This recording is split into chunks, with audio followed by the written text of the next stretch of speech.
Hello, and welcome to the first episode of Listen Now, Read Later, the podcast that leads you to your next favorite novel by reading you short stories. We're going to take our favorite short stories and tie them to popular novels based on themes, narration, plot, and more. For the most part, these stories and novels will be written by different authors from different places and sometimes even from different centuries. But we see ties across the years and cultures and genres, ties that speak to the way stories borrow and build upon each other. We'll start with a performance of the short stories introduced by me, Allison, and then Teresa will tell you why we have the perfect book for you to read if you want more of the same story goodness in longer form. Plus, follow us on Instagram to see all the bookish goodies that Megan has cooking, from cute illustrations to playlists and more. The three of us have been friends since 2016 and quickly bonded over our shared love of books. Then, through a fever dream of a podcasting class, we figured out that we had a knack for sharing our love of stories with others. 3 bachelor's degrees and half a master's later, we're pooling the skills of a graphic designer, a middle school English teacher, and an aspiring author to bring you an eclectic mix of literary fun. We hope you'll join us on this journey that's sure to bring you laughs, grow your TBR, and make you an honorary thesauri, because we're not bookworms, we're book dinosaurs.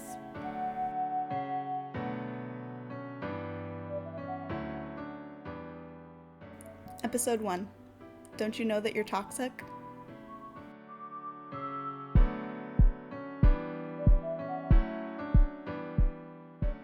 Our story today is called Rappaccini's Daughter by Nathaniel Hawthorne. Nathaniel Hawthorne, who lived from 1804 to 1864, was an American novelist and short story writer. His works often focused on history, morality, and religion. His fiction works are considered part of the Romantic movement, and more specifically, Dark Romanticism, which will be shown in today's selection. This story was originally published in an 1844 issue of the United States Magazine and Democratic Review. This story is in the public domain, and today we are reading it from a PDF published on Columbia University's website. We hope you enjoy.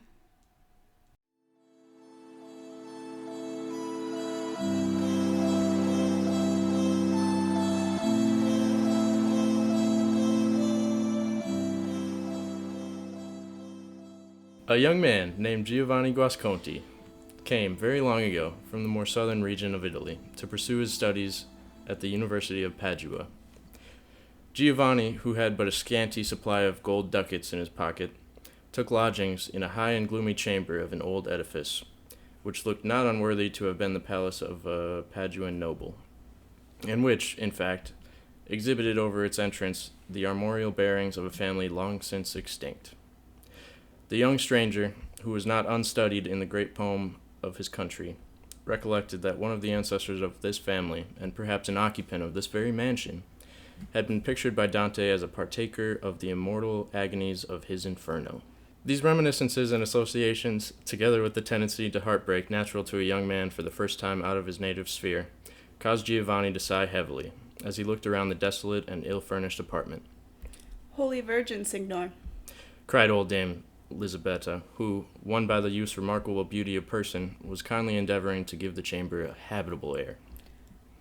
What a sigh was that to come out of a young man's heart. Do you find this old mansion gloomy? For the love of heaven, then, put your head out of the window, and you will see as bright sunshine as you have left in Naples. Guasconti mechanically did as the old woman advised, but could not quite agree with her that the Lombard sunshine was as cheerful as that of southern Italy. Such as it was, however, it fell upon a garden beneath the window, and expended its fostering influences on a variety of plants, which seemed to have been cultivated with exceeding care. "Does this garden belong to the house?" asked Giovanni. Heaven forbid, Signor, unless it were fruitful of better pot herbs than any that grow there now, answered old Lisabetta. No, that garden is cultivated by the own hands of Signor Giacomo Rappaccini, the famous doctor who, I warrant him, has been heard of as far as Naples.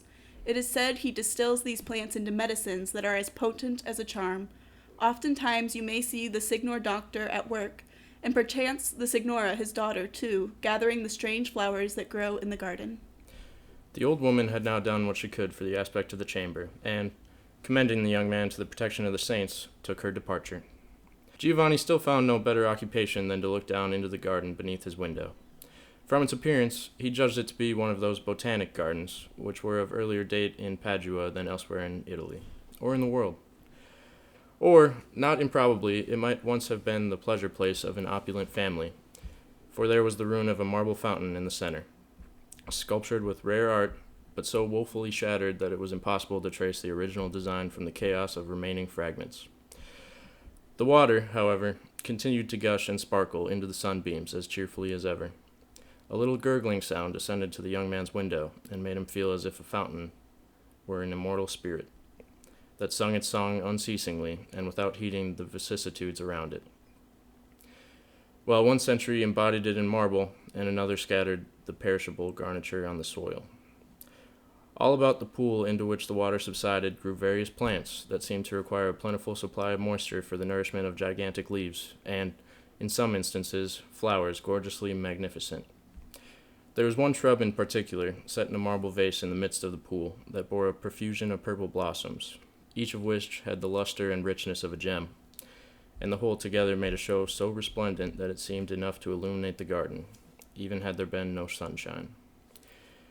Every portion of the soil was peopled with plants and herbs, which, if less beautiful, still bore tokens of assiduous care, as if all had their individual virtues, known to the scientific mind that fostered them.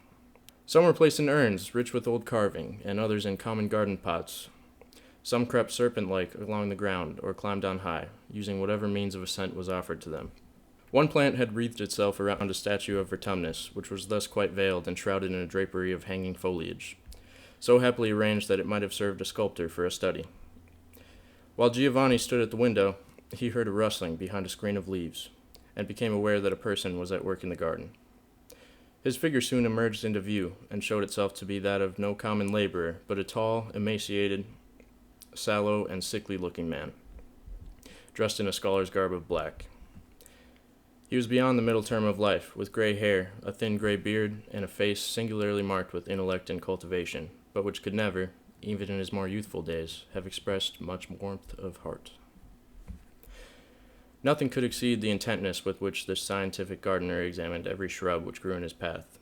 It seemed as if he was looking into their inmost nature, making observations in regard to their creative essence, and discovering why one leaf grew in this shape and another in that, and wherefore such and such flowers differed among themselves in hue and perfume. Nevertheless, in spite of the deep intelligence on his part, there was no approach to intimacy between himself and these vegetable existences. On the contrary, he avoided their actual touch, or the direct inhaling of their odors, with a caution that impressed Giovanni most disagreeably, for the man's demeanor was that of one walking among malignant influences, such as savage beasts, or deadly snakes, or evil spirits, which, should he allow them one moment of license, would wreak upon him some terrible fatality. It was strangely frightful to the young man's imagination to see this air of insecurity in a person cultivating a garden, that most simple and innocent of human toils, and which had been alike the joy and labor of the unfallen parents of the race. Was this garden, then, the Eden of the present world? And this man, with such a perception of harm in what his own hands caused to grow, was he the Adam? The distrustful gardener, while plucking away the dead leaves or pruning the too luxuriant growth of the shrubs, defended his hands with a pair of thick gloves. Nor were these his only armor. When, in his walk through the garden, he came to the magnificent plant that hung its purple gems beside the marble fountain, he placed a kind of mask over his mouth and nostrils, as if all this beauty did but conceal a deadlier malice. But finding his task still too dangerous, he drew back, removed the mask, and called loudly, but in the infirm voice of a person affected with inward disease. Beatrice! Beatrice! Here am I, my father. What would you? Cried a rich and youthful voice from the window of the opposite house, a voice as rich as a tropical sunset, and which made Giovanni, though he knew not why, think of deep hues of purple or crimson, and of perfumes heavily delectable. Are you in the garden? Yes, Beatrice, answered the gardener. and I need your help. Soon there emerged from under a sculptured portal the figure of a young girl, arrayed with as much richness of taste as the most splendid of the flowers, beautiful as the day, and with a bloom so deep and vivid that one shade more would have been too much. She looked redundant, with life, health, and energy, all of which attributes were bound down and compressed, as it were, and girdled tensely in their luxuriance by her virgin zone. Yet Giovanni's fancy must have grown morbid, while he looked down into the garden, for the impression which the fair stranger made upon him was as if here were another flower, the human sister of those vegetable ones, as beautiful as they, more beautiful than the richest of them, but still to be touched only with a glove, nor to be approached without a mask. As Beatrice came down the garden path, it was observable that she handled and inhaled the odor of several of the plants, which her father had most sedulously avoided. Here, Beatrice. Said the latter. See how many needful offices require to be done of our chief treasure. Yet, shattered as I am, my life might pay the penalty of approaching it so closely as circumstances demand. Henceforth, I fear, this plant must be consigned to your sole charge. And gladly will I undertake it. Cried again the rich tones of the young lady, as she bent towards the magnificent plant and opened her arms as if to embrace it.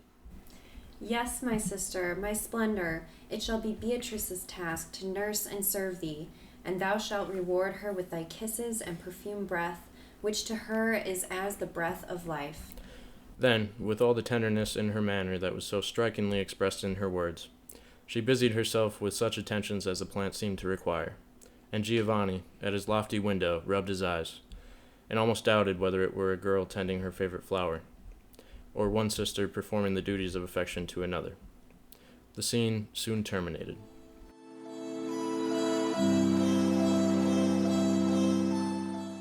Whether Dr. Rappaccini had finished his labors in the garden, or that his watchful eye had caught the stranger's face, he now took his daughter's arm and retired. Night was already closing in. Oppressive exhalation seemed to proceed from the plants, and steal upward past the open window, and Giovanni, closing the lattice, went to his couch, and dreamed of a rich flower and beautiful girl. Flower and maiden were different, and yet the same, and fraught with some strange peril in either shape.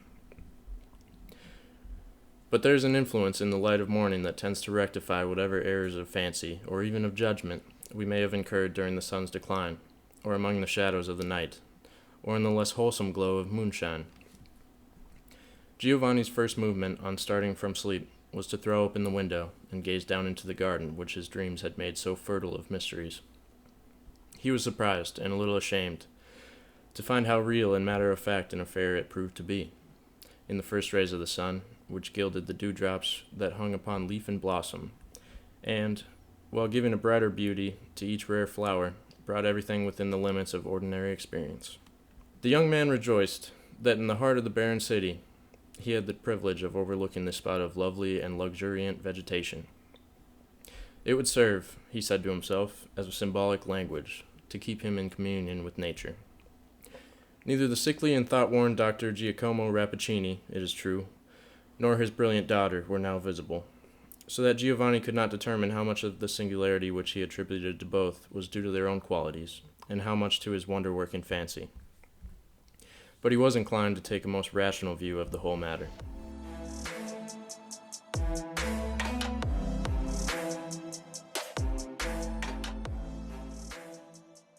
In the course of the day, he paid his respects to Signor Pietro Baglioni, professor of medicine in the university, a physician of eminent repute, to whom Giovanni had brought a letter of introduction.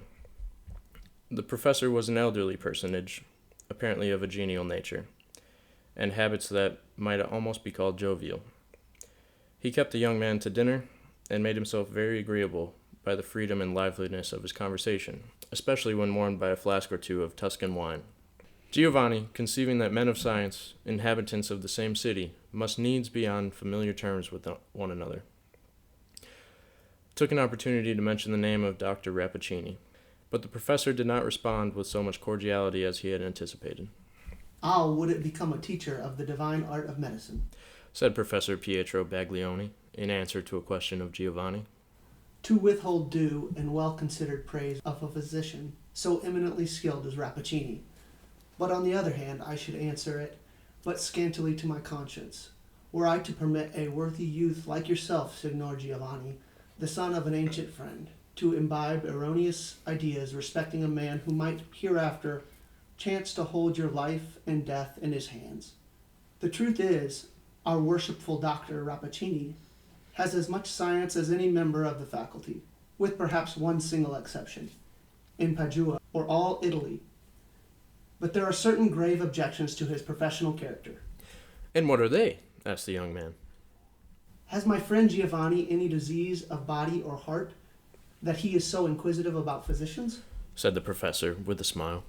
But as for Rappaccini, it is said of him, and I, who know the man well, can answer for its truth, that he cares infinitely more for science than for mankind. His patients are interesting to him only as subjects for some new experiment.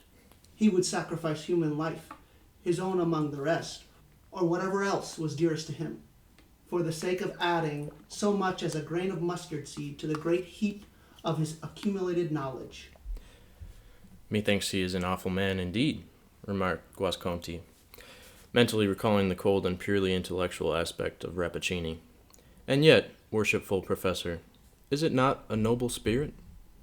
Are there many men capable of so spiritual a love of science? God forbid, answered the professor, somewhat testily. At least unless they take sounder views of the healing art than those adopted by Rappaccini.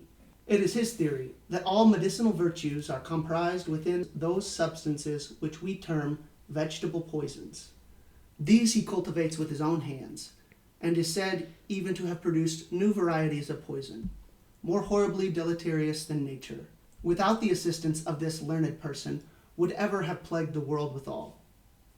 That the Signor Doctor does less mischief than might be expected with such dangerous substances is undeniable. Now and then, it must be owned, he has effected, or seemed to effect, a marvelous cure. But, to tell you my private mind, Signor Giovanni, he should receive little credit for such instances of success, they being probably the work of chance, but should be held strictly accountable for his failures, which may justly be considered his own work. The youth might have taken Baglioni's opinions with many grains of allowance, had he known that there was a professional warfare of long continuance between him and Dr. Rappaccini, in which the latter was generally thought to have gained the advantage. If the reader be inclined to judge for himself, we refer him to certain black-lettered tracts on both sides, preserved in the medical department of the University of Padua. I know not, most learned professor, returned Giovanni after musing on what had been said of Rappaccini's exclusive zeal for science. I know not how dearly this physician may love his art, but surely there is one object more dear to him. He has a daughter. Aha! Cried the professor with a laugh. So now our friend Giovanni's secret is out. You have heard of this daughter, whom all the young men in Padua are wild about, though not half a dozen have ever had the good hap to see her face. I know little of Signora Beatrice, save that Rappaccini is said to have instructed her deeply in his science, and that, young and beautiful as fame reports her, she is already qualified to fill a professor's chair. Perchance her father destines her for mine. Other absurd rumors there be, not worth talking about or listening to. So now, Signor Giovanni, drink off your glass of lacrima. Guasconti returned to his lodging somewhat heated with the wine he had quaffed, and which caused his brain to swim with strange fantasies in reference to Dr. Rappaccini and the beautiful Beatrice. On his way, happening to pass by a florist, he bought a fresh bouquet of flowers. Ascending to his chamber, he seated himself near the window, but within the shadow thrown by the depth of the wall, so that he could look down into the garden with little risk of being discovered. All beneath his eye was a solitude. The strange plants were basking in the sunshine, and now and then nodding gently to one another, as if in acknowledgment of sympathy and kindred. In the midst, by the shattered fountain, grew the magnificent shrub, with its purple gems clustering all over it. They glowed in the air, and gleamed back again out of the depths of the pool, which thus seemed to overflow with colored radiance from the rich reflection that was steeped in it. At first, as we have said, the garden was a solitude. Soon, however, as Giovanni had half hoped, half feared would be the case, a figure appeared beneath the antique sculptured portal, and came down between the rows of plants, inhaling their various perfumes, as if she were one of those beings of old classic fable that lived upon sweet odors. On again beholding Beatrice, the young man was even startled to perceive how much her beauty exceeded his recollection of it. so brilliant, so vivid in its character, that she glowed amid the sunlight, and as Giovanni whispered to himself, positively illuminated the more shadowy intervals of the garden path.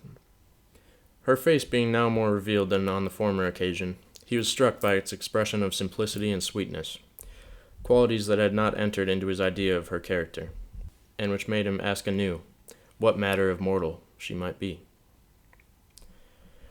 Nor did he fail again to observe or imagine an analogy between the beautiful girl and the gorgeous shrub that hung its gem-like flowers over the fountain, a resemblance which Beatrice seemed to have indulged a fantastic humor in heightening, both by the arrangement of her dress and the selection of its hues. Approaching the shrub, she threw open her arms, as with a passionate ardor, and drew its branches into an intimate embrace, so intimate that her features were hidden in its leafy bosom, and her glistening ringlets all intermingled with the flowers. "Give me thy breath, my sister," exclaimed Beatrice, "for I am faint with common air, and give me this flower of thine, which I separate with gentlest fingers from the stem, and place it close beside my heart." With these words, the beautiful daughter of Rappaccini plucked one of the richest blossoms of the shrub, and was about to fasten it in her bosom. But now, unless Giovanni's draughts of wine had bewildered his senses, a singular incident occurred.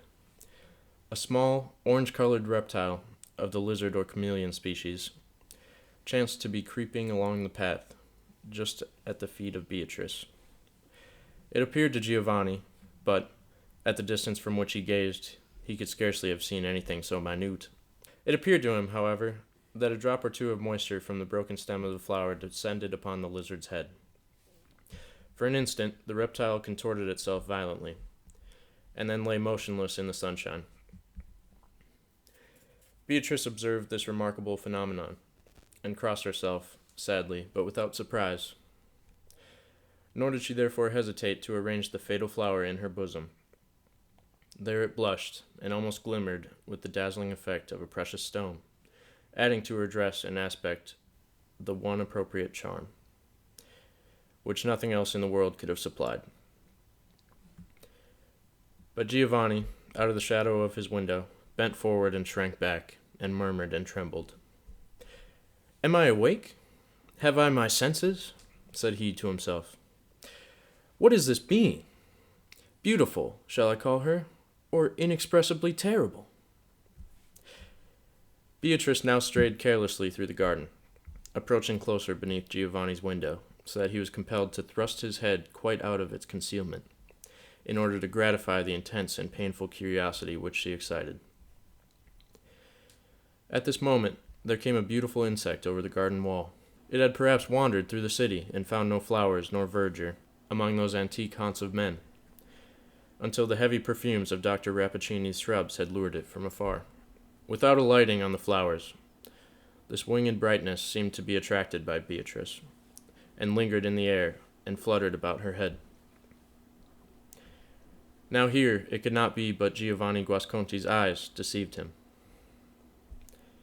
Be that as it might, he fancied that while Beatrice was gazing at the insect with childish delight, it grew faint, and fell at her feet. Its bright wings shivered. It was dead, from no cause that he could discern, unless it were the atmosphere of her breath.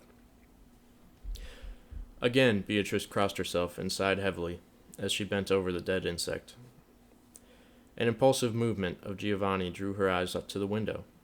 There she beheld the beautiful head of the young man, rather a Grecian than an Italian head, with fair, regular features, and a glistening of gold among his ringlets, gazing down upon her like a being that hovered in mid-air. Scarcely knowing what he did, Giovanni threw down the bouquet, which he had hitherto held in his hand. "Signora," said he, "there are pure and healthful flowers. Wear them for the sake of Giovanni Guasconti." "Thanks, signor," replied Beatrice, with her rich voice that came forth as it were like a gush of music, and with a mirthful expression, half childish and half womanlike. "I accept your gift, and would fain recompense it with this precious purple flower, but if I toss it into the air, it will not reach you. So Signor Guasconti must even content himself with my thanks." She lifted the bouquet from the ground, and then, as if inwardly ashamed at having stepped aside from her maidenly reserve to respond to a stranger's greeting, passed swiftly homeward through the garden. But, few as the moments were, it seemed to Giovanni when she was on the point of vanishing beneath the sculptured portal, that his beautiful bouquet was already beginning to wither in her grasp. It was an idle thought. There could be no possibility of distinguishing a faded flower from a fresh one at so great a distance.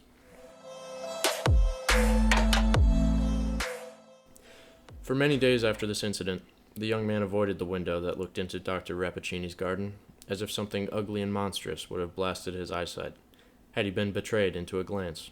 He felt conscious of having put himself, to a certain extent, within the influence of an unintelligible power, by the communication which he had opened with Beatrice. The wisest course would have been, if his heart were in any real danger, to quit his lodgings and Padua itself at once. The next wiser, to have accustomed himself, as far as possible, to the familiar and daylight view of Beatrice, thus bringing her rigidly and systematically within the limits of ordinary experience. Least of all, while avoiding her sight, should Giovanni have remained so near this extraordinary being, that the proximity and possibility even of intercourse should give a kind of substance and reality to the wild vagaries which his imagination ran riot continually in producing. Guasconti had not a deep heart, or at all events, its depths were not sounded now. But he had a quick fancy and an ardent southern temperament, which rose every instant to a higher fever pitch. Whether or no Beatrice possessed those terrible attributes, that fatal breath, the affinity with those so beautiful and deadly flowers, which were indicated by what Giovanni had witnessed, she had at least instilled a fierce and subtle poison into his system. It was not love, although her rich beauty was a madness to him, nor horror, even while he fancied her spirit to be imbued with the same baneful essence that seemed to pervade her physical frame, but a wild offspring of both love and horror that had each parent in it, and burned like one and shivered like the other. Giovanni knew not what to dread, still less did he know what to hope. Yet hope and dread kept a continual warfare in his breast, alternately vanquishing one another and starting up afresh to renew the contest. Blessed are all simple emotions, be they dark or bright. It is the lurid intermixture of the two that produces the illuminating blaze of the infernal regions. Sometimes he endeavored to assuage the fever of his spirit by a rapid walk through the streets of Padua, or beyond its gates. His footsteps kept time with the throbbings of his brain, so that the walk was apt to accelerate itself to a race. One day he found himself arrested. His arm was seized by a portly personage who had turned back on recognizing the young man and expended much breath in overtaking him. Signor Giovanni, stay, my young friend, Cried he. Have you forgotten me? That might well be the case if I were as much altered as yourself. It was Baglioni, whom Giovanni had avoided ever since their first meeting, from a doubt that the professor's sagacity would look too deeply into his secrets. Endeavoring to recover himself, he stared forth wildly from his inner world into the outer one, and spoke like a man in a dream. Yes, I am Giovanni Guasconti. You are Professor Pietro Baglioni. Now let me pass, Not yet, Signor Giovanni Guasconti. said the professor, smiling, but at the same time scrutinizing the youth with an earnest glance. What, did I grow up side by side with your father, and shall his son pass me like a stranger in these old streets of Padua? Stand still, Signor Giovanni, for we must have a word or two before we part. Speedily then, most worshipful professor, speedily, said Giovanni with feverish impatience. Does not your worship see that I am in haste? Now, while he was speaking, there came a man in black along the street, stooping and moving feebly, like a person in inferior health. His face was all overspread with the most sickly and sallow hue, but yet so pervaded with an expression of piercing and active intellect that an observer might easily have overlooked the merely physical attributes, and have seen only this wonderful energy. As he passed, this person exchanged a cold and distant salutation with Baglioni, but fixed his eyes upon Giovanni with an intentness that seemed to bring out whatever was within him worthy of notice. Nevertheless, there was a peculiar quietness in the look, as if taking merely a speculative, not a human interest in the young man. It is Dr. Rappaccini. Whispered the professor, when the stranger had passed. Has he ever seen your face before? Not that I know, answered Giovanni, starting at the name. Has he seen you? He must have seen you. Said Baglioni hastily. For some purpose or other, this man of science is making a study of you. I know that look of his. It is the same that coldly illuminates his face as he bends over a bird, a mouse, or a butterfly, which he has killed by the perfume of a flower. A look as deep as nature itself, but without nature's warmth of love. Signor Giovanni, I will stake my life upon it. You are the subject of one of Rappaccini's experiments. Will you make a fool of me? Cried Giovanni passionately. That, Signor Professor, were an untoward experiment. Patience, patience, replied the imperturbable professor. I tell thee, my poor Giovanni, that Rappaccini has a scientific interest in thee. Thou hast fallen into fearful hands, and the Signor Beatrice? What part does she act in this mystery? But Guasconti, finding Baglioni's pertinacity intolerable, here broke away, and was gone before the professor could again seize his arm. He looked after the young man intently, and shook his head. This must not be, said Baglioni to himself. The youth is the son of my old friend, and shall not come to any harm from which the arcana of medical science can preserve him. Besides, it is too insufferable an impertinence in Rappaccini thus to snatch the lad out of my own hands, as I may say, and make use of him for his infernal experiments. This daughter of his, it shall be looked to. Perchance, most learned Rappaccini, I may foil you where you little dream of it.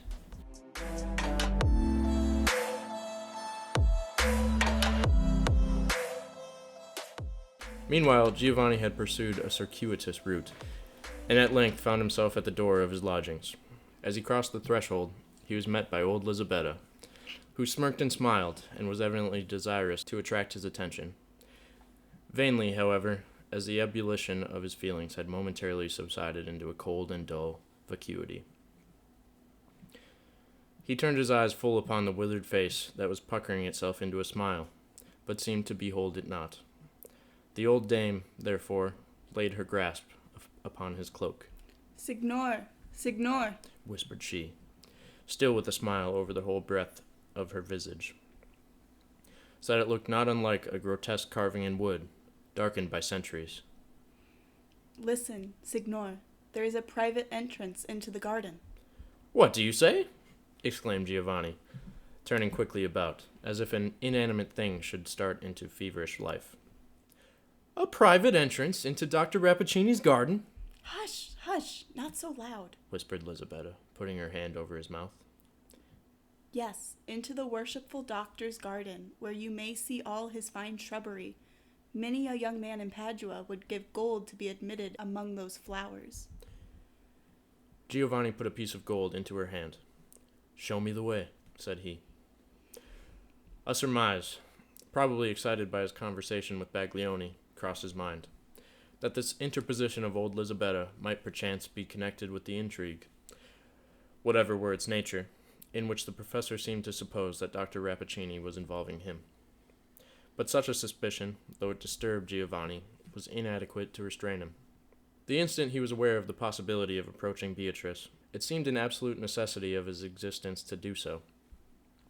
It mattered not whether she were angel or demon.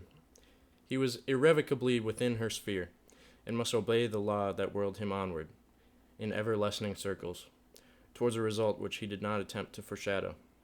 And yet, strange to say, there came across him a sudden doubt, whether this intense interest on his part were not delusory, whether it were really of so deep and positive a nature as to justify him in now thrusting himself into an incalculable position, whether it were not merely the fantasy of a young man's brain, only slightly, or not at all, connected with his heart.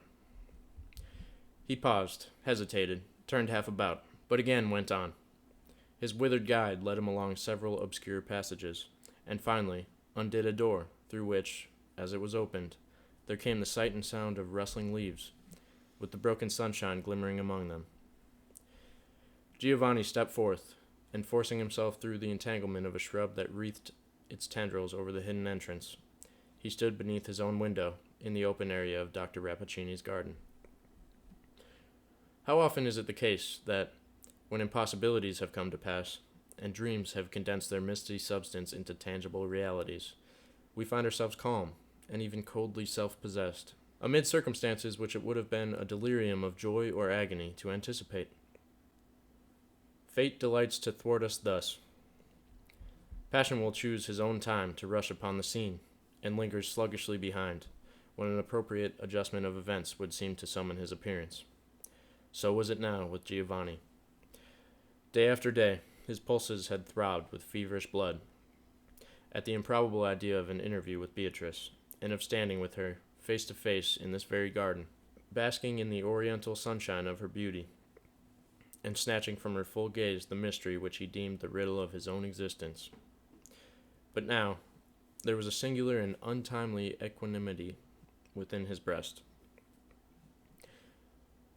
He threw a glance around the garden to discover if Beatrice or her father were present, and perceiving that he was alone, began a critical observation of the plants. The aspect of one and all of them dissatisfied him. Their gorgeousness seemed fierce, passionate, and even unnatural. There was hardly an individual shrub which a wanderer, straying by himself through a forest, would not have been startled to find growing wild, as if an unearthly face had glared at him out of the thicket.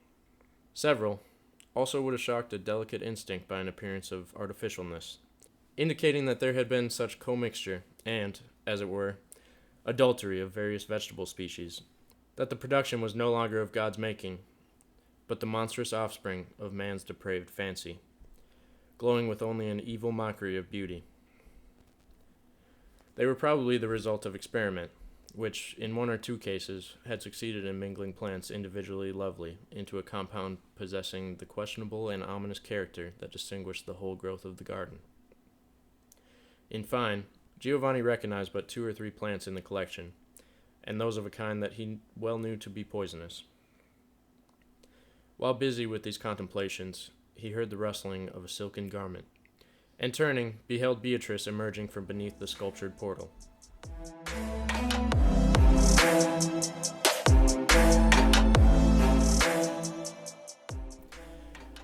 Giovanni had not considered with himself what should be his deportment, whether he should apologize for his intrusion into the garden, or assume that he was there with the privity, at least, if not by the desire, of Dr. Rappaccini or his daughter. But Beatrice's manner placed him at his ease, though leaving him still in doubt by what agency he had gained admittance. She came lightly along the path, and met him near the broken fountain. There was surprise in her face, but brightened by a simple and kind expression of pleasure. "You are a connoisseur in flowers, Signor," said Beatrice with a smile, alluding to the bouquet which he had flung her from the window. "It is no marvel, therefore, if the sight of my father's rare collection has tempted you to take a nearer view. If he were here, he could tell you many strange and interesting facts as to the nature and habits of these shrubs, for he has spent a lifetime in such studies, and this garden is his world." "And yourself, lady," observed Giovanni. "If fame says true, you, likewise, are deeply skilled in the virtues indicated by these rich blossoms and these spicy perfumes. Would you deign to be my instructress? I should prove an apter scholar than under Signor Rappaccini himself." "Are there such idle rumors?" asked Beatrice, with the music of a pleasant laugh. "Do people say that I am skilled in my father's science of plants? What a jest is there! No, though I have grown up among these flowers, I know no more of them than their hues and perfume, and sometimes methinks I would fain rid myself of even that small knowledge. There are many flowers here, and those not the least brilliant, that shock and offend me when they meet my eye. But pray, Signor, do not believe these stories about my science. Believe nothing of me save what you see with your own eyes."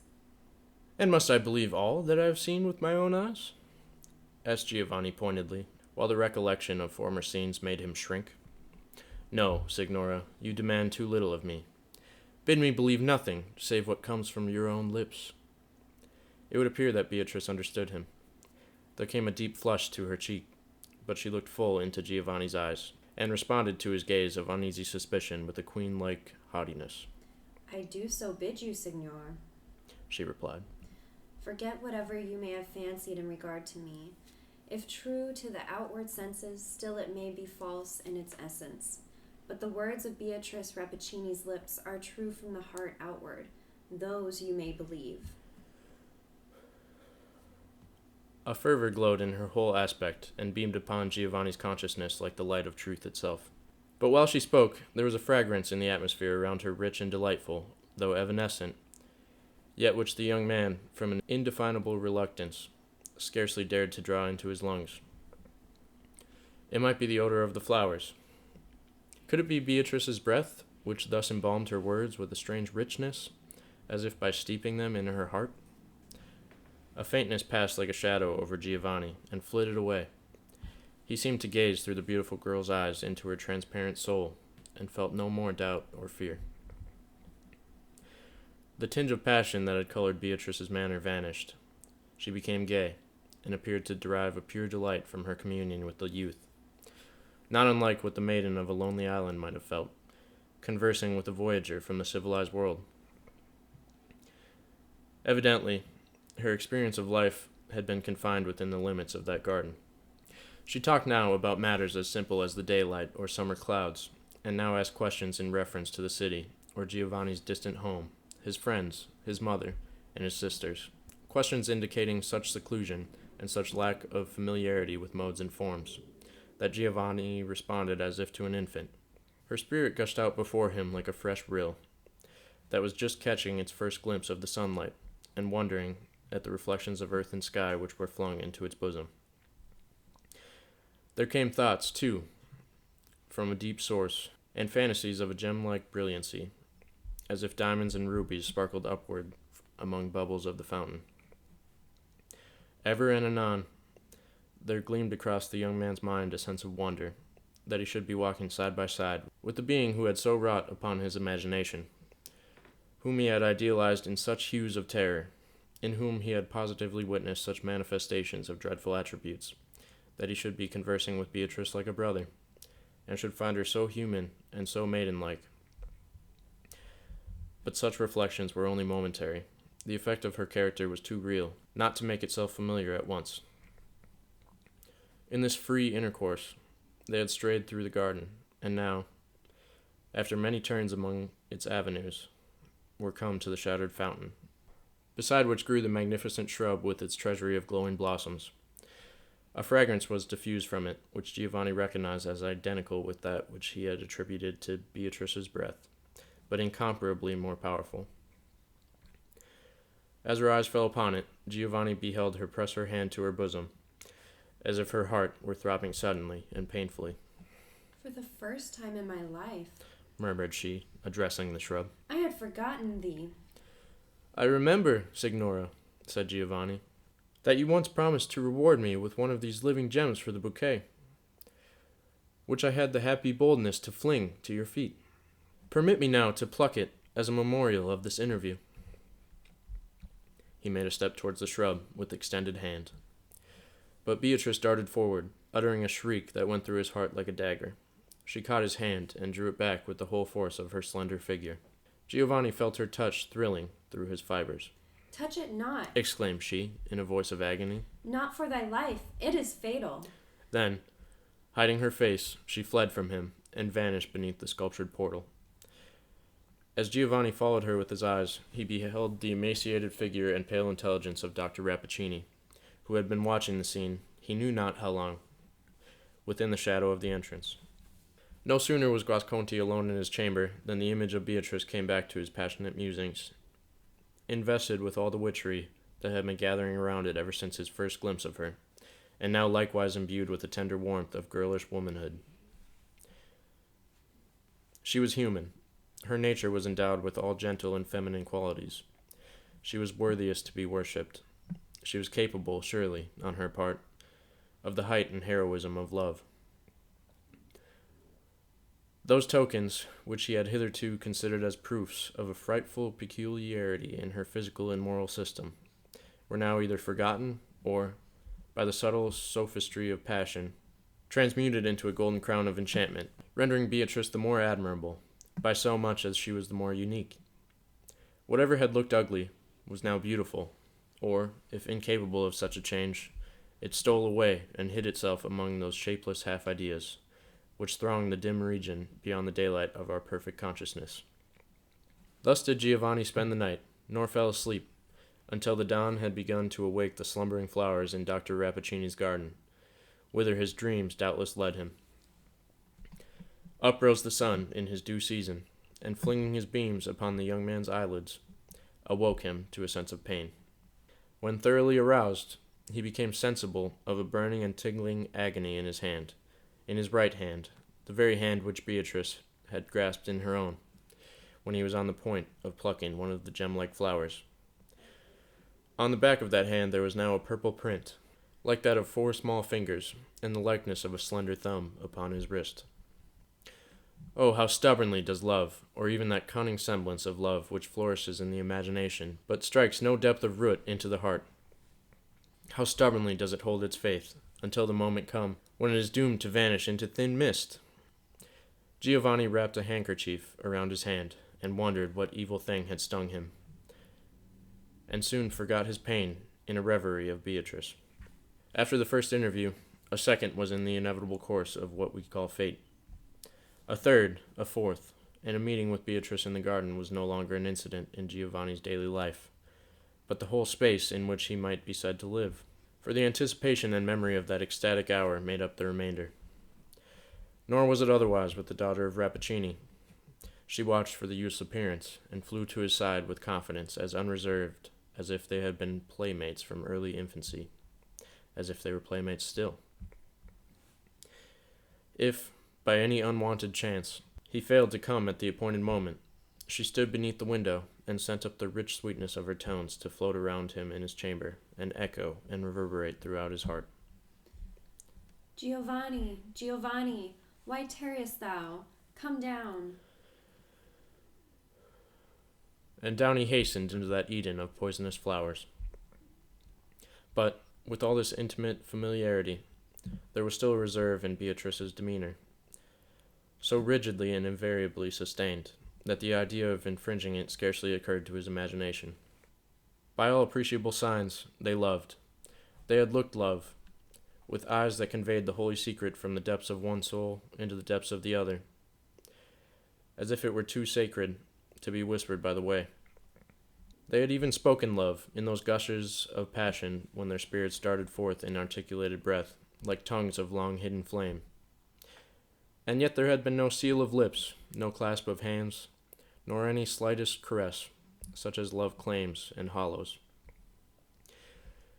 He had never touched one of the gleaming ringlets of her hair.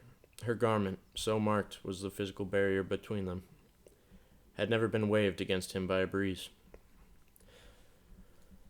On the few occasions when Giovanni had seemed tempted to overstep the limit, Beatrice grew so sad, so stern, and withal wore such a look of desolate separation, shuddering at itself, that not a spoken word was requisite to repel him. At such times he was startled at the horrible suspicions that rose, monster-like, out of the caverns of his heart, and stared him in the face. His love grew thin and faint as the morning mist. His doubts alone had substance. But when Beatrice's face brightened again, after the momentary shadow, she was transformed at once from a mysterious, questionable being, whom he had watched with so much awe and horror. She was now the beautiful and unsophisticated girl, whom he felt that his spirit knew with a certainty beyond all other knowledge. A considerable time had now passed since Giovanni's last meeting with Baglioni. One morning, however, he was disagreeably surprised by a visit from the professor, whom he had scarcely thought of for whole weeks, and would willingly have forgotten still longer. Given up, as he had long been, to a pervading excitement, he could tolerate no companions, except upon condition of their perfect sympathy with his present state of feeling. Such sympathy was not to be expected from Professor Baglioni. The visitor chatted carelessly for a few moments about the gossip of the city and the university, and then took up another topic. I have been reading an old classic author lately, Said he. and met with a story that strangely interested me. Possibly you may remember it. It is of an Indian prince who sent a beautiful woman as a present to Alexander the Great. She was as lovely as the dawn, and gorgeous as the sunset. But what especially distinguished her was a certain rich perfume in her breath, richer than a garden of Persian roses. Alexander, as was natural to a youthful conqueror, fell in love at first sight with this magnificent stranger. But a certain sage physician, happening to be present, discovered a terrible secret in regard to her. And what was that? Asked Giovanni, turning his eyes downward to avoid those of the professor. That this lovely woman, Continued Baglioni, with emphasis, had been nourished with poisons from her birth upward until her whole nature was so imbued with them that she herself had become the deadliest poison in existence. Poison was her element of life. With that rich perfume of her breath, she blasted the very air. Her love would have been poison, her embrace death. Is not this a marvelous tale? A childish fable, answered Giovanni, nervously starting from his chair. I marvel how your worship finds time to read such nonsense among your graver studies, By the by, said the professor, looking uneasily about him. what singular fragrance is this in your apartment? Is it the perfume of your gloves? It is faint, but delicious, and yet, after all, by no means agreeable. Were I to breathe it long, methinks it would make me ill. It is like the breath of a flower, but I see no flowers in the chamber. Nor are there any, replied Giovanni, who had turned pale as the professor spoke.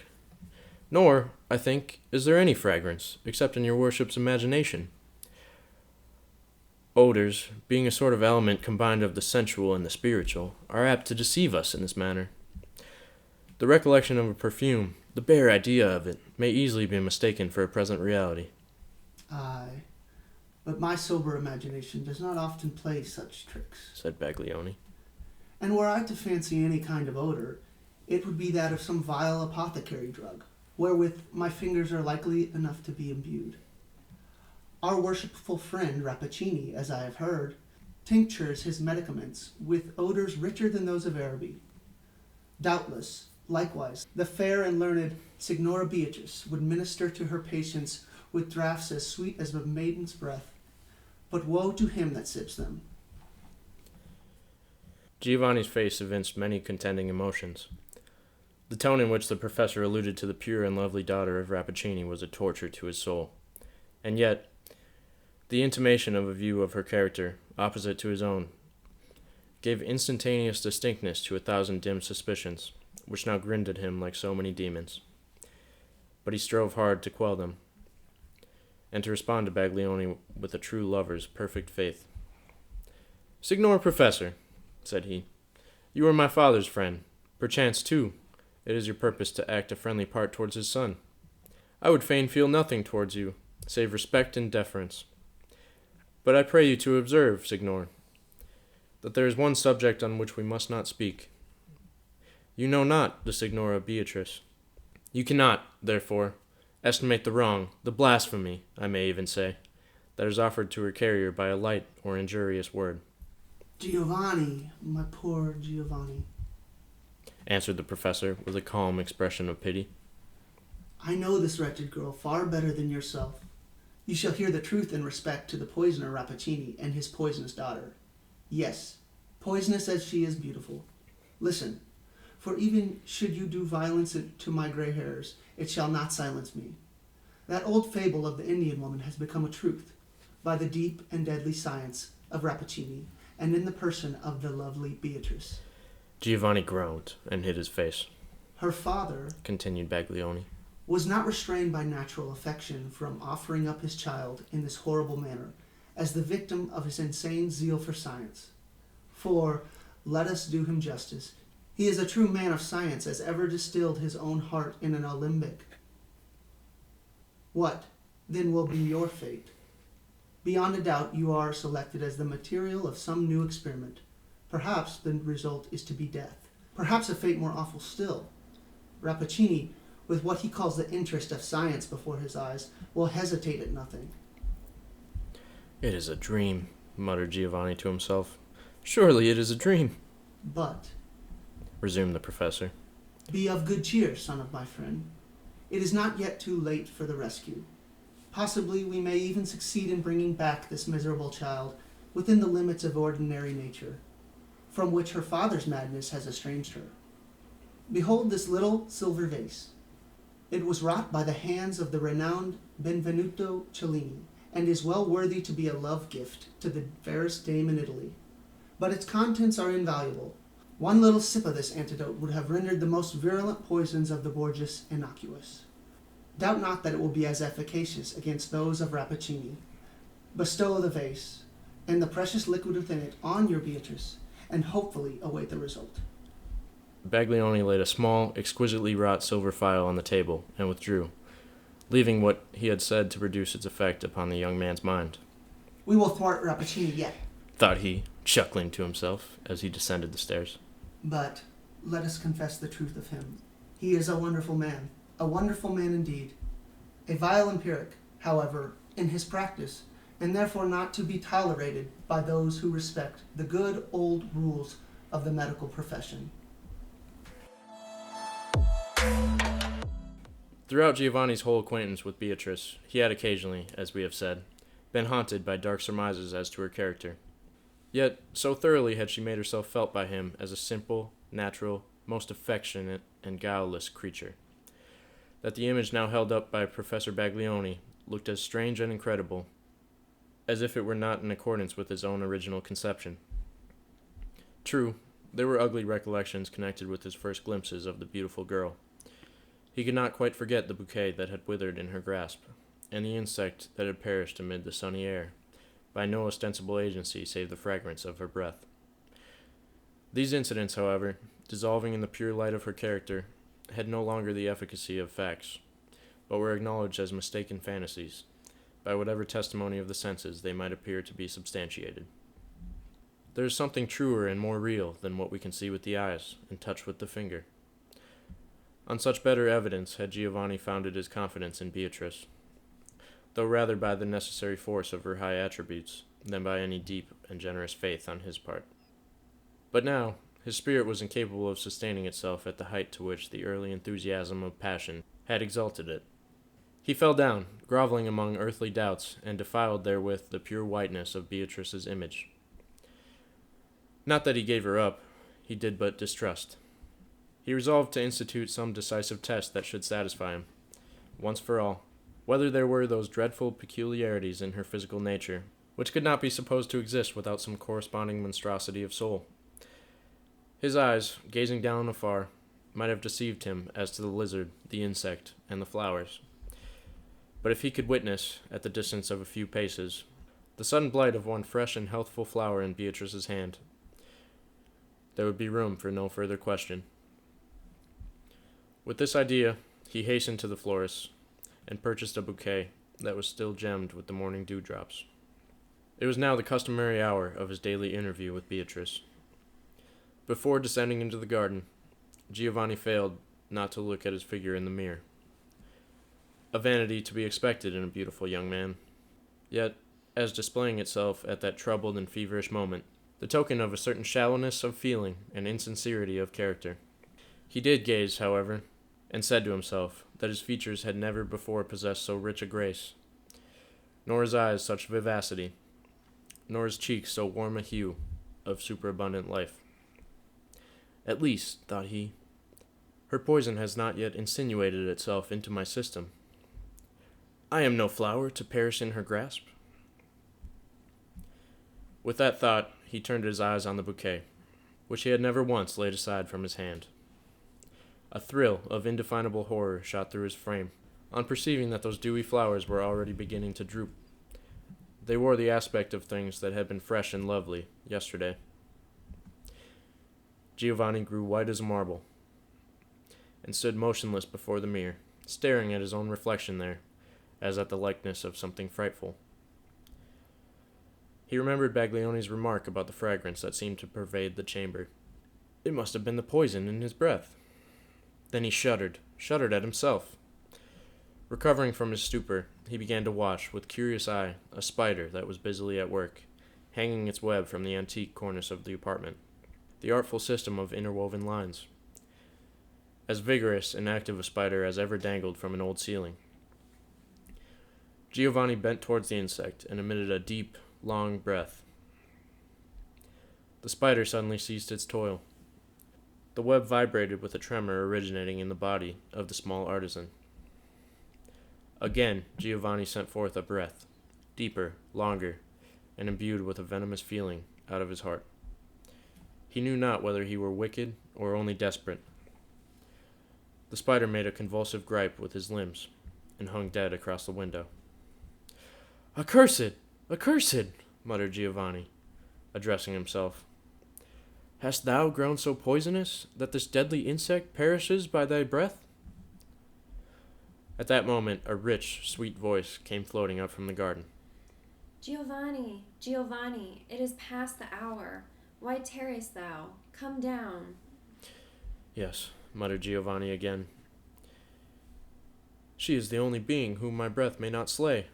Would that it might." He rushed down, and in an instant was standing before the bright and loving eyes of Beatrice. A moment ago, his wrath and despair had been so fierce that he could have desired nothing so much as to wither her by a glance. But, with her actual presence, there came influences which had too real an existence to be at once shaken off. Recollections of the delicate and benign power of her feminine nature, which had so often enveloped him in a religious calm. Recollections of many a holy and passionate outgush of her heart, when the pure fountain had been unsealed from its depths, and made visible in its transparency to his mental eye. Recollections which, had Giovanni known how to estimate them, would have assured him that all this ugly mystery was but an earthly illusion, and that whatever mist of evil might seem to have gathered over her, the real Beatrice was a heavenly angel. Incapable as he was of such high faith, still her presence had not utterly lost its magic. Giovanni's rage was quelled into an aspect of sullen insensibility. Beatrice, with a quick spiritual sense, immediately felt that there was a gulf of blackness between them, which neither he nor she could pass. They walked on together, sad and silent, and came thus to the marble fountain, and to its pool of water on the ground, in the midst of which grew the shrub that bore gem-like blossoms. Giovanni was affrighted at this eager enjoyment, the appetite, as it were, with which he found himself inhaling the fragrance of the flowers. "Beatrice," he asked abruptly, "whence came this shrub?" My father created it, answered she, with simplicity. "Created it? Created it?" repeated Giovanni. "What mean you, Beatrice?"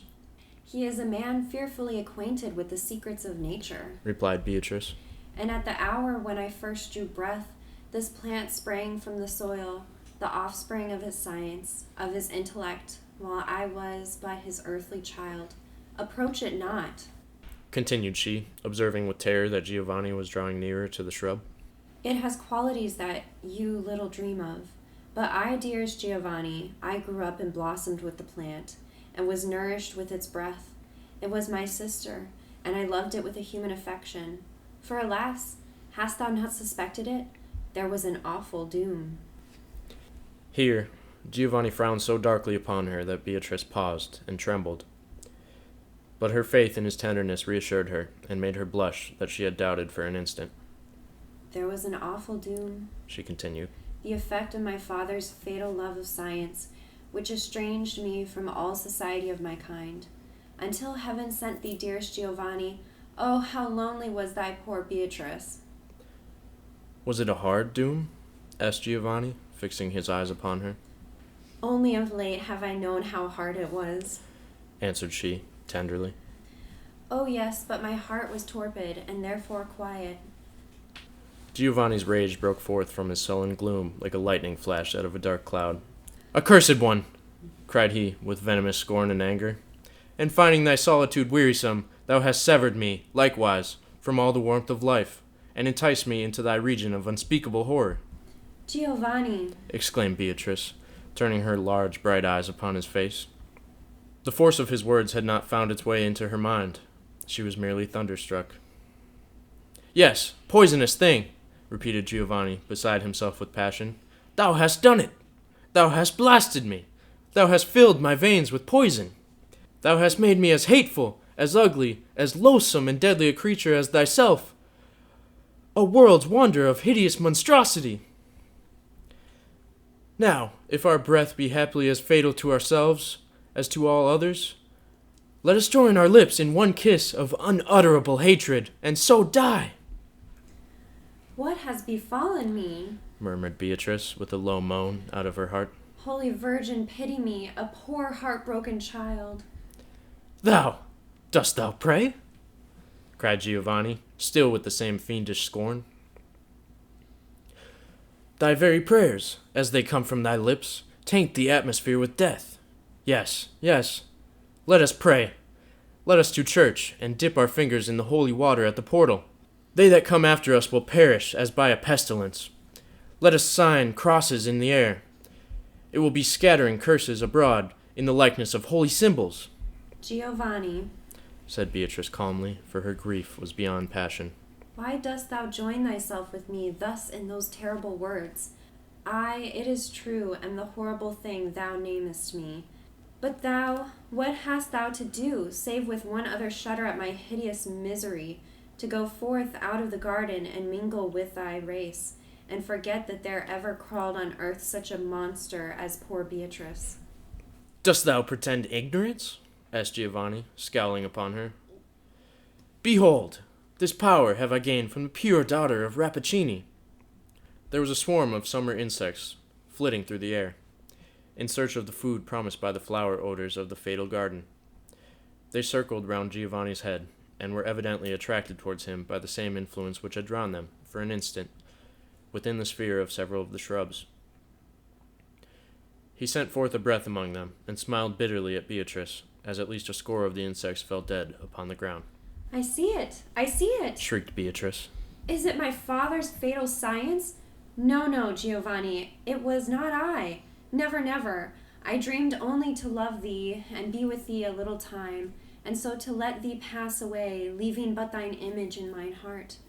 For Giovanni, believe it, though my body be nourished with poison, my spirit is God's creature, and craves love as its daily food. But my father, he has united us in this fearful sympathy. Yes, spurn me, tread upon me, kill me. Oh, what is death after such words as thine? But it was not I. Not for a world of bliss would I have done it." Giovanni's passion had exhausted itself in its outburst from his lips. There now came across him a sense, mournful, and not without tenderness, of the intimate and peculiar relationship between Beatrice and himself. They stood, as it were, in an utter solitude, which would be made none the less solitary by the densest throng of human life. Ought not, then, the desert of humanity around them to press this insulated pair closer together? If they should be cruel to one another, who was there to be kind to them? Besides, thought Giovanni, might there not still be a hope of his returning within the limits of ordinary nature, and leading Beatrice, the redeemed Beatrice, by the hand? Oh, weak and selfish and unworthy spirit, that could dream of an earthly union and earthly happiness as possible, after such deep love had been so bitterly wronged as was Beatrice's love by Giovanni's blighting words. No, there could be no such hope. She must pass heavily, with that broken heart, across the borders of time. She must bathe her hurts in some fount of paradise, and forget her grief in the light of immortality, and there be well. But Giovanni did not know it. "Dear Beatrice," said he, approaching her, while she shrank away, as always at his approach, but now with a different impulse. "Dearest Beatrice, our fate is not yet so desperate. Behold! There is a medicine, potent, as a wise physician has assured me, and almost divine in its efficacy. It is composed of ingredients the most opposite to those by which thy awful father has brought this calamity upon thee and me. It is distilled of blessed herbs. Shall we not quaff it together, and thus be purified from evil?" "Give it me," said Beatrice, extending her hand to receive the little silver phial which Giovanni took from his bosom. She added with a peculiar emphasis, "I will drink, but do thou await the result." She put Baglioni's antidote to her lips, and, at the same moment, the figure of Rappaccini emerged from the portal, and came slowly towards the marble fountain, As he drew near, the pale man of science seemed to gaze with a triumphant expression at the beautiful youth and maiden, as might an artist who should spend his life in achieving a picture or a group of statuary, and finally be satisfied with his success. He paused. His bent form grew erect with conscious power. He spread out his hand over them, in the attitude of a father imploring a blessing upon his children. But those were the same hands that had thrown poison into the stream of their lives. Giovanni trembled. Beatrice shuddered very nervously and pressed her hand upon her heart. My daughter, Said Rappaccini. thou art no longer lonely in the world. Pluck one of those precious gems from thy sister's shrub, and bid thy bridegroom wear it in his bosom. It will not harm him now. My science and the sympathy between thee and him have so wrought within his system that he now stands apart from common men, as thou dost, daughter of my pride and triumph, from ordinary women. Pass on, then, through the world, most dear to one another, and dreadful to all besides. My father, Said Beatrice, feebly, and still, as she spoke, she kept her hand upon her heart. wherefore didst thou inflict this miserable doom upon thy child? Miserable? Exclaimed Rappaccini. What mean you, foolish girl? Dost thou deem it misery to be endowed with marvelous gifts, against which no power nor strength could avail an enemy? Misery to be able to quell the mightiest with a breath? Misery to be as terrible as thou art beautiful? Wouldst thou, then, have preferred the condition of a weak woman, exposed to all evil and capable of none? I would fain have been loved, not feared. Murmured Beatrice, sinking down upon the ground. But now it matters not. I am going, Father, where the evil, which thou hast striven to mingle with my being, will pass away like a dream, like the fragrance of these poisonous flowers, which will no longer taint my breath among the flowers of Eden. Farewell, Giovanni. Thy words of hatred are like lead within my heart, but they too will fall away as I ascend. Oh, was there not, from the first, more poison in thy nature than in mine? To Beatrice, so radically had her earthly part been wrought upon by Rappaccini's skill. As poison had been life, so the powerful antidote was death. And thus, the poor victim of man's ingenuity and of thwarted nature, and of the fatality that attends all such efforts of perverted wisdom, perished there, at the feet of her father and Giovanni. Just at that moment, Professor Pietro Baglioni looked forth from the window and called loudly, in a tone of triumph mixed with horror, to the thunder-stricken man of science. Rappaccini! Rappaccini! And is this the upshot of your experiment?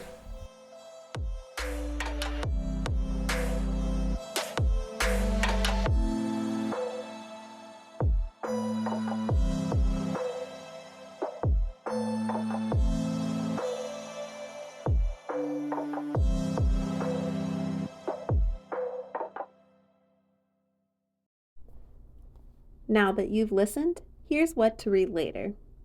If you love the aesthetic of an ancient mansion with a haunted garden, if you are hooked by the thrill of knowing something is wrong but not quite what, if you know Hawthorne was onto something when he wrote about the dangers of man playing God, and if you're ready for a book that encapsulates that can't look away feeling, then you have to read Mexican Gothic by Silvia Moreno-Garcia. Take a step into not quite so far back 1950s Mexico City. Our leading lady Noemi leaves the glitz and glamour of her life in the city to visit her cousin in a secluded ancient mansion. Noemi was always a little suspicious of the Englishman who swept her cousin away so quickly, but his ancestral home and family proved to be more mystifying and twisted than she ever could have imagined. Our team devoured this book, and we know you will too.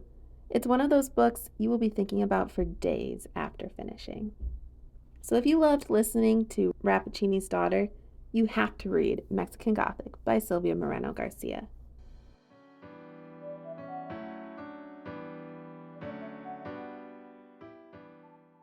Thanks for listening to this episode of Listen Now, Read Later. Follow us on Instagram for fun extras and updates on our next episode. Now it's time for you to go read the book, and we'll catch you when you listen later.